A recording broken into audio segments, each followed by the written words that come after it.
इस वक्त मैं पत्तों की PHP हॉस्पिटल इमरजेंसी के सामने मौजूद हूँ। अवाम का ये शिकवा है कि हमें ना ही दवायात दी जाती हैं और ना ही इन पेशेंट्स का ख्याल किया जाता है। भाई इतने की करना है सर जी, बच्चा मजदूर है, पट्टे पुट्टे कमजोर है, काफी देर से चेक करवाया है। वो कहते ने जी हुण कसूर जाओ, सारी फाइल करवा के ले दिहाड़ी तोड़ के मजदूर आदमी इतने नहीं जा जाता, कसूर जावांगे। वो तो कहते हैं कि ਅਸੀਂ ਮਰੀਜ਼ਾਂ ਨੂੰ ਸਾਰੀਆਂ ਸਹੂਲੀਅਤਾਂ ਆ ਤੁਹਾਡੇ सामने मैं खड़ा हां, तीसरा चक्कर है। बड़े अवाम को मसाइल हैं। एक छोटा सा शहर है और बड़ी तादाद में यहाँ पे लोग आते हैं, तो उनको आप किस तरह मैनेज कर रहे होते हैं? इसमें हमारे पास ऑलमोस्ट सारी स्पेशलिटीज़ हैं।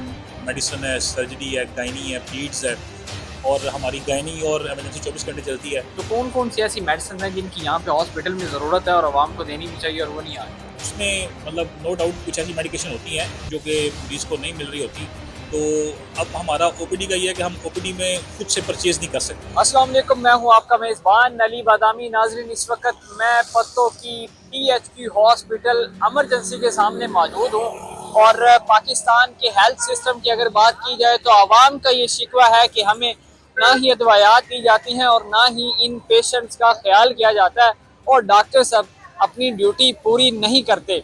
और हम इन्हीं हॉस्पिटल के अंदर मौजूद डॉक्टर से भी जानेंगे और यही शहर की और हॉस्पिटल में आने वाली आवाम से भी जानेंगे कि उनको क्या क्या मसाइल हैं। हम सीधा हॉस्पिटल पर आप डायरेक्ट हम जाते हैं अंदर और अंदर जाके उन्हीं पेशेंट से पूछेंगे और डॉक्टर से भी पूछेंगे कि आपको क्या मसाइल है और आवाम को क्या मसाइल। अस्सलाम वालेकुम जी। वालेकुम सलाम। की नाम है भाई? गुलाम बास। गुलाम है बस भाई इतने की करना है? सर जी, बच्चा मजदूर है, पट्टे पुट्टे कमजोर है, काफी देर से चेक करवाया है। वो कहते ने जी हुण कसूर जाओ, सारी फाइल करवा के ले। ये कितनी देर दे आ रहे हो? तो तीसरा दिन है मैनू। तीसरा दिन इतने आ रहे हो? डॉक्टर्स का की बिहेवियर है? इतने नहीं मैनेज कर रहे, इतने नहीं इलाज नहीं, ये नहीं कर रहे। वो वेखो ना, कह रहे ने कि कसूर जाओ ना, कसूर भी उनके बेनिफिट ਤੁਹਾਡੇ सामने हैगा। पट्टे कमजोर ने, बोल नहीं सकता ਤੁਹਾਨੂੰ। होया की है बच्चे ਨੂੰ की होया? स्टार ਤੇ ਕੋਈ ਪੱਠਿਆਂ ਦਾ ਮਸਲਾ ਹੈਗਾ, तो गरीब आदमी नहीं इलाज करवा सकते। महंगा इलाज है। वो इतने आए हैं, उन्होंने सानू दसा कि जमा करेंगे, उन्होंने कहा जी कसूर जाओ। इतने नहीं हो इलाज कर रहे, कसूर होना क्यों ट्रांसफर?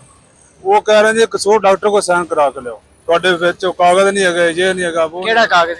जो इलाज करवाया, मैं सर जो इच्छरे हॉस्पिटल तो करवाया, काफी देर हो गई। गरीब आदमी को कितने संभाल के रख नहीं होना चाहता, तो तुसी साइन कर दो ते नहीं जी कसूर जाओ। दो बच्चे असी पांच होने दिहाड़ी तोड़ के मजदूर आदमी इतने नहीं जा जाता, कसूर जावांगे। कि ये सही बिहेव नहीं करते, डॉक्टर चेक नहीं कर रहे? नहीं कर रहे ना, ये दवाइयां भी नहीं दे रहे? दवाइयां भी नहीं दे रहे। वो कह रहे हैं उत्थे जाओ जी, ये एक इमरजेंसी आए हैं। अच्छा, वो दिन भी इन्होंने बस टिप टुप ला के तोड़ दिता। इतने इमरजेंसी डॉक्टर ने डिप शिप लाई है? हाँ भी बाबा दी इस तरह है, वो भी तो बिल्कुल फर्क है, तो फिर भी चलो माड़ा मोटा कर सकते हैं। अच्छा, ते नहीं ते कोई दवाई वगैरह नहीं देंदे, इतने इलाज नहीं करते प्रॉपर के? नहीं कोई नहीं, कुछ भी नहीं करते? नहीं कोई नहीं। वो तो कहते हैं कि ਅਸੀਂ ਮਰੀਜ਼ਾਂ ਨੂੰ ਸਾਰੀਆਂ ਸਹੂਲੀਅਤਾਂ ਦੇ। हाँ ਤੁਹਾਡੇ सामने मैं खड़ा हां, तीसरा चक्कर है। अच्छा, कुछ भी नहीं, कोई दवाई नहीं देती, कोई कुछ नहीं। चक्कर ही पाई जा रही? चक्कर ही कहना कसूर जाओ ना। अच्छा, ਤੁਹਾਡੀ ਮਰੀਮ ਨਵਾਜ਼ ਪੰਜਾਬ ਦੀ ਵਜ਼ੀਰ ਆਲਾ ਨੂੰ ਕੀ अपील? ਉਹਨਾਂ ਵਾਸਤੇ अपील है कि गरीब आदमी कसूर ਅਸੀਂ ਜਾਵਾਂਗੇ 2000 ਰੁਪਏ ਕਿਰਾਇਆ ਭਰ ਕੇ। अच्छा, ਇੱਥੇ ਅਗਰ ਹੋ ਜਾਂਦਾ ਤੇ ਅਸੀਂ ਕਿੰਨੇ ਖੁਸ਼ਹਾਲ ਦੁਆਵਾਂ ਦੇਣੀਆਂ ਸਨ। ਇੱਥੇ ਤੇ ਕਹਿ ਰਹੇ ਨੇ ਕਿ ਇੱਥੇ ਯਾਨੀ ਜਿਹੜਾ ਡਿਸਟ੍ਰਿਕਟ ਲੈਵਲ ਦੇ ਹਸਪੀਟਲ ਉਹਦੇ ਲੈਵਲ ਤੇ ਕੰਮ ਹੋ ਰਿਹਾ, ਨਾ ਕਿ ਤਹਿਸੀਲ ਦੇ। और बस ना ही है काम हो रहा, कोई ਡਾਕਟਰ ਨਹੀਂ ਕੰਮ ਕਰ ਰਹੇ? नहीं काम कर रहा। काम होया तो ਅਸੀਂ परेशान होना। ਅੱਛਾ, ਪਹਿਲੇ ਵੀ ਕਿਸੇ ਨੇ ਲੈ ਕੇ ਆਂਦੇ ਹੋਏ? ਪਹਿਲੇ ਵੀ ਮੇਰੀ ਬੀਵੀ ਹੈਗੀ, ਉਹਦਾ ਨਾ ਫੋਨ ਆਂਦਾ ਸੀ, ਉਹਨੂੰ 2 ਦਫਾ ਲਿਆਂਦਾ, ਰਾਤ ਦੇ 2 ਵਜੇ ਲਿਆਂਦਾ। ਠੀਕ ਹੈ, ਇਹਨਾਂ ਨੇ ਬਸ ਟਿਕਟ ਟੁਕਾ ਲਾਤਾ ਨਾ, ਕਿ ਚਲੇ ਜਾਓ ਲਾਹੌਰ ਲੈ ਜਾਓ, ਯਾਨੀ ਟ੍ਰਾਂਸਫਰ ਹੀ ਕਰਦੇ ਨੇ ਤੇ ਕਿਸੇ ਬਸ ਟ੍ਰਾਂਸਫਰ ਹੀ ਕਰਦੇ ਨੇ। ਮੈਂ ਕਿਹਾ ਯਾਰ ਇਹਦਾ ਮੇਨ ਵੇਖੋ ਤੇ ਖੂਨ ਹੁੰਦਾ ਕਿਧਰੋਂ ਹੈ, ਮੇਦੇ ਚ ਹੁੰਦਾ, ਕਿਹੜੀ ਸਾਈਡ ਤੋਂ ਹੁੰਦਾ, वो कोई चक्कर नहीं। कोई नहीं इमदाद करते? नहीं। नाज़रीन, हम जहाँ पर इस गेट पर मौजूद हूँ और अंदर जाके डायरेक्ट डॉक्टर से भी बात करते हैं और इन हॉस्पिटल में आने वाली आवाम से भी जानते हैं कि उनको क्या क्या मसाइल हैं। आइए मेरे साथ। जी नाज़रीन, इस वक्त मैं MS के ऑफिस के बाहर मौजूद हूँ और अंदर हम जानते हैं और इनसे ही हम बात करते हैं कि क्या क्या मसाइल हैं। अस्सलाम वालेकुम। जी नाज़रीन, इस वक्त मेरे साथ डॉक्टर फैसल साहब मौजूद हैं, MS PHP हॉस्पिटल। अस्सलाम वालेकुम। जी वालेकुम सलाम। सर, डॉक्टर साहब ये बताइएगा कि बड़े आवाम को मसाइल हैं, एक छोटा सा शहर है और बड़ी तादाद में यहाँ पे लोग आते हैं, तो उनको आप किस तरह मैनेज कर रहे होते हैं?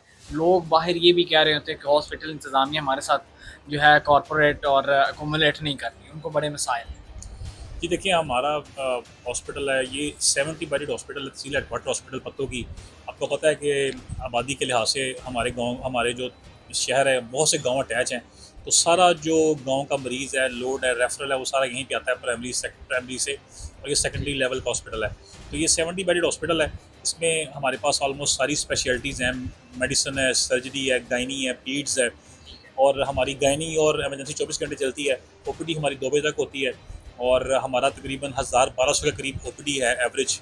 और एमरजेंसी में भी हमारा 600-700 24 घंटे की जो है ना एमरजेंसी है। और जो पेशेंट्स आते हैं डेली की बुनियाद पे, उनकी कितनी तादाद है, और हॉस्पिटल में जो आपकी एवरेज है चीज़ों की, वो मैनेज हो जाती है? जी, हमारे पास तकरीबन 1000-1200 के करीब हमारी, जब गर्मी में से भी ज़्यादा होती है, ये ओपीडी हमारी 1000-1200 डेली ओपीडी है। तो तमाम स्पेशलिटी के लोग, डॉक्टर भी मौजूद हैं जो कि चेक करते हैं। और कोशिश करते हैं कि हम इसको मैनेज करें, मरीज़ों को अच्छे तरीके से देखें।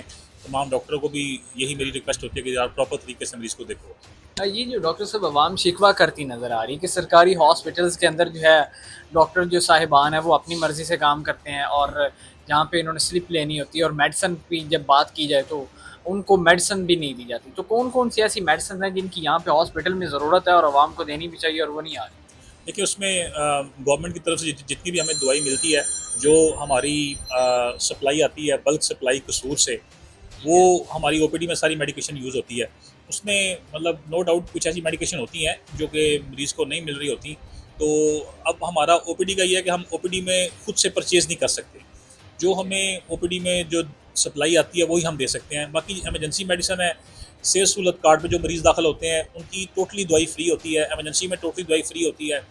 हमारा जो एक बजट उन्होंने दिया हुआ है कि आप लोकल परचेज़ कर सकते हैं, वो हम परचेज़ करते हैं। कितना बजट, जो सालाना बजट कितना होता है हॉस्पिटल का, और अखराजात जो हैं वो कितने होते हैं? उसमें देखें, ओवरऑल जो हमारी बल्क सप्लाई है वो तो हमारे पास बजट नहीं होता। वो तो कसूर में सी ऑफिस, वहाँ से टेंडर होते हैं, वहाँ से सारी दवाई आती है। हमारे पास सिर्फ दवाई की शक्ल में आती है, और टेंडर वगैरह जो है सारे वहीं से होते हैं। बाकी जो एमरजेंसी है वो हमारे पास होता है कि हम खुद से परचेज़ कर सकते हैं। उसका एक मतलब पूरे साल का हमको 70-80 लाख के करीब उन्होंने बजट दिया पूरे साल का। वो हम मेडिकेशन परचेज़ करते हैं ताकि डे टू डे बेस जो इमरजेंसी में यूज़ होती है वो लोगों को इशू ना आए। लेकिन क्योंकि अब जैसे कि मैंने आपको बताया कि आबादी के लिहाज से बहुत बड़ा ये शहर है, और ये DHQ लेवल का हॉस्पिटल बन चुका है। हमारी परफॉर्मेंस अल्हम्दुलिल्लाह गायनी में, सर्जरी में बहुत अच्छी है। ओवरऑल हमारे इंडोर में पेशेंट एडमिट हो रहे हैं। तो मेरी कोशिश यही होती है कि ये जो बजट है हम इसके मतलब मैनेज करें। लेकिन मैंने सी ऑफिस भी लिखा है, मैंने ऊपर भी सेक्रेटरी साहब को भी लिखा है कि हमारा बजट बढ़ाया जाए। जब तक बजट नहीं बढ़ेगा तब तक हम इमरजेंसी में मैनेज नहीं कर सकते चीज़ों को। यानी कि अभी भी चीज़ें कुछ जो हैं वो डॉक्टर साहब आप खुद कह रहे हैं कि मैनेज नहीं हो, और जो आवाम कह रही है कि उनको भी मसाइल का शिकार, उन्हें मेडिसिन भी मिलती हैं प्रॉपर, जो है उन्हें जो सहूलियात मिलनी चाहिए इमरजेंसी की सूरत में वो भी नहीं मिल रही। तो आप क्या समझते हैं कि इसका सोल्यूशन क्या है? इसका सलूशन यही है, मतलब जैसे ये पूरे पंजाब में ही, क्योंकि सारे THQs का ओवरऑल ही बजट आता है। तो तमाम बाकी भी हॉस्पिटल्स ने भी लिखा है, मैंने भी लिखा है कि हमें बजट बढ़ाया जाए, इसका बजट इंक्रीज़ किया जाए। तमाम चीज़ों का बजट बढ़ना चाहिए, क्योंकि ज़ाहिर है आपको देखेंगे कितनी इन्फ्लेशन हो गई है, महंगाई हो गई है, पेट्रोल के रेट्स और कहाँ पहुँच गए हैं, बिजली के बिलों के रेट। तो उस हिसाब से बजट भी बढ़ना चाहिए। तो ये जब तक बजट बढ़ता नहीं है तब तक हम मैनेज तो करते हैं, लेकिन ज़ाहिर है चीज़ें मुश्किलात होती हैं। मैंने डोनेशन भी एक बनाया हुआ है, डॉक्टर भी उसमें डोनेट कर रहे हैं, पत्तों की मुखैर हजरात भी डोनेट करते हैं ताकि लोगों को हम जो है ना वो सहूलियत दे सकें। जी डॉक्टर साहब, बहुत शुक्रिया, जज़ाक। जी, थैंक यू। मेरे साथ एक सीनियर डॉक्टर साहब मौजूद हैं, उनसे हम जानते हैं कि ये कितनी देर से यहाँ पर किस फील्ड में काम कर रहे हैं, और इन तक कौन से जो है पेशेंट्स आते हैं, उनको क्या मुश्किलात का सामना करना पड़ता है। जी अस्सलाम वालेकुम। जी वालेकुम सलाम। डॉक्टर साहब, पहले आप थोड़ा सा अपना इंट्रोडक्शन करवाइए। जी मेरा नाम डॉक्टर सुहेल है और मैं यहाँ पे एज ए चेस्ट स्पेशलिस्ट काम कर रहा हूँ। पिछले कोई 5.5 ईयर हो गए मुझे यहाँ पे काम करते हुए। अच्छा डॉक्टर साहब, फर्स्ट बात यह है कि पाकिस्तान में हम हेल्थ सिस्टम देखें तो वो एक पूरा ही, जिस तरह हुकूमती लेवल पे हम देखते हैं कि बजट बहुत कम होता है, दैन उसके बाद सरकारी हॉस्पिटल्स के अंदर सहूलियात बहुत कम होती हैं, और बड़ी ही तादाद के अंदर जो पेशेंट्स होते हैं, तो किस तरह उनको डील किया जाता है और वो बजट पूरा किया जाता है? देखें, गवर्नमेंट की तरफ से बजट भी पूरा है, गवर्नमेंट की तरफ से स्टाफ भी पूरा है, सहूलतें भी पूरी हैं। होता क्या है कि जब आप एक लिमिटेड कम्युनिटी के लिए जो सहूलियत देते हैं, वो साल के बाद पॉपुलेशन बढ़ जाती है, 2 साल के बाद और बढ़ जाती है। अब अगर हम देखें तो यहाँ पे जो THQ पत्तों की में है, इस वक्त हमारा OPD 1500 तक तकरीबन जाता है, 1200, 1300, 1400, 1500 तक, जो कि एक डिस्ट्रिक्ट लेवल के हॉस्पिटल के बराबर हमारा OPD है। तो जब सहूलतें THQ की होंगी और सर्विसेज हम डिस्ट्रिक्ट लेवल की देंगे, तो डेफिनेटली जो है वो पेशेंट की शिकायत पैदा होती है कि हमें दवाई कम मिल रही है या हमें वेट करना पड़ता है। अभी आप भी मेरे पास आए हैं तो आपको भी तकरीबन आधा घंटा या घंटा वेट करना पड़ा है ताकि हम ये बातचीत कर सकें। पेशेंट का रश होता है, तो सहूलतें भी पूरी हैं। अब उसमें ये होता है कि जो सहूलियत हमारे पास मौजूद होती हैं, हमारी कोशिश होती है कि उसको प्रॉपर यूटिलाइज़ किया जाए, ना कि उसको वेस्ट किया जाए। वेस्ट कैसे होता है? जब मरीज़ अपनी मर्ज़ी की दवाई लिखवाता है, अपनी मर्ज़ी के टीके लिखवाता है, अपनी मर्ज़ी की उसको अमाउंट चाहिए होती है, तो वहाँ पे जाके मसाइल पैदा होते हैं। मरीज़ों की तादाद ज़्यादा है और बाज़ का सोर्सेज़ का बेदरेग इस्तेमाल होता है मरीज़ की डिमांड पे। अच्छा डॉक्टर साहब, जो पेशेंट जो शिकायत करते हैं तो फिर उनको कौन सा मेजॉरिटी जो है इशू होता है डॉक्टर साहिबान से? देखें, उसमें हर मरीज़ की कोशिश होती है कि मुझे बाहर वेट ना करना पड़े, मुझे लाइन में ना बैठना पड़े, मुझे अपनी बारी पे ना जाना पड़े। अब वो कोशिश जो है ना वो मुनासिब नहीं है। हर पेशेंट जो पहले आया ना वो हमारी पहली प्रायोरिटी है, जो नंबर 2 पे आया उसको हमने नंबर 2 पे चेक करना है। और इधर डॉक्टर अपनी ड्यूटी पे मौजूद होते हैं, हमारा सपोर्टिंग स्टाफ मौजूद होता है। इसमें किसी किस्म का डिले नहीं होता, किसी किस्म की कह लें कि वो मरीज़ को बिला वजह इंतज़ार नहीं करना पड़ता। ये चीज़ है। अच्छा डॉक्टर साहब, जो है इतनी बड़ी तादाद के अंदर इस THQ हॉस्पिटल के अंदर लोग आते हैं, तो ये काफ़ी अरसे से ये काम हो रहा है, तो इस पर नहीं कभी तक कोई डिबेट हुई कि इतने ज़्यादा पेशेंट्स हैं, स्टाफ कम हो सकता है या मेडिसिन्स कम हो सकती है, उसी हिसाब से वो मेडिसिन्स और वो सारी सहूलियात उनको देनी चाहिए जो अभी तक नहीं है? देखिए, अगर हम 10 साल पहले जाएँ, पीछे जाएँ, तो उस वक़्त जो नंबर ऑफ़ वैकेंसीज़ थी ना डॉक्टर्स की, और ख़ास तौर पे जो स्पेशलिस्ट हैं, उसमें आप देख लें कि जो हमारी स्किन स्पेशलिस्ट हैं, ENT की स्पेशलिस्ट हैं, मैं खुद चेस्ट का स्पेशलिस्ट हूँ। इसी तरह हमारी जो मुख्तलिफ़ स्पेशलिटीज़ हैं ना, वो सीटें बढ़ी हैं, पहले नहीं थी। ये गवर्नमेंट का एक इनिशिएटिव था, उन्होंने सीटें बढ़ाई हैं कि जो डिस्ट्रिक्ट लेवल पे स्पेशलिस्ट डॉक्टर हैं, वो तहसील लेवल पे भी हैं। लेकिन ये है कि वो क्योंकि एक-एक ही हैं, हम हर शोबे में एक-एक स्पेशलिस्ट हैं, सिवाय सर्जरी, गायनी और पीड्स के या एनेस्थीसिया में, वहाँ पे सीटें ज़्यादा हैं। तो सीटें बहरहाल और बढ़नी चाहिए ताकि जो है मरीज़ मैक्सिमम उसमें मुस्तफ़ीद हो सकें। अच्छा, आप क्या स्पेशलिस्ट हैं, इस हॉस्पिटल में काम कर रहे हैं, तो जो पेशेंट्स आते हैं वो सारे आराम से आपकी ड्यूटी के अंदर मैनेज हो जाते हैं? जी बिल्कुल, सुबह हम 8 बजे इन होते हैं हॉस्पिटल में। आके सबसे पहले हमने अपनी अटेंडेंस और सारा वो करके तो हमने इनडोर का राउंड करना होता है। वो मैक्सिमम 30, 40, 45 मिनट में मुकम्मल हो जाता है। फिर हम आउटडोर में आते हैं, यहाँ से हम पेशेंट देखते हैं 2 बजे तक।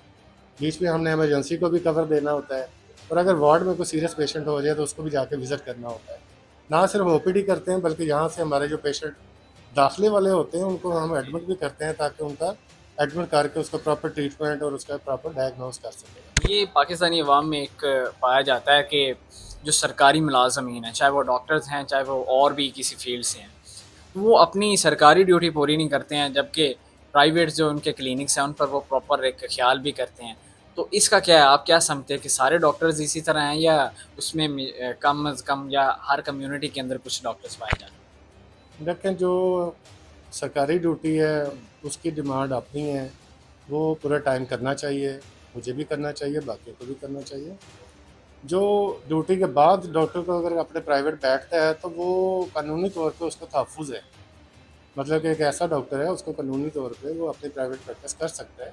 लेकिन ये बिल्कुल नहीं होना चाहिए कि वो ड्यूटी टाइम में जाके अपने क्लिनिक पे, ये बिल्कुल गलत है और इस चीज़ को हम डिस्करेज भी करते हैं। और मेरा नहीं ख्याल कि यहाँ पे हमारे THQ पत्तों की में छोटा सा सेटअप है, यहाँ पे सारे डॉक्टर आते हैं, सुबह अपने अपने फील्ड में अपना काम करते हैं और जब 2 बजे ऑफ टाइम होता है तो चले जाते हैं। बाकी जो हमारे शोबे हैं, गायनी है, पीड्स है और हमारा जो एनेस्थीसिया या सर्जरी के हैं, वो तो round the clock services available है। बहुत शुक्रिया डॉक्टर साहब, थैंक यू।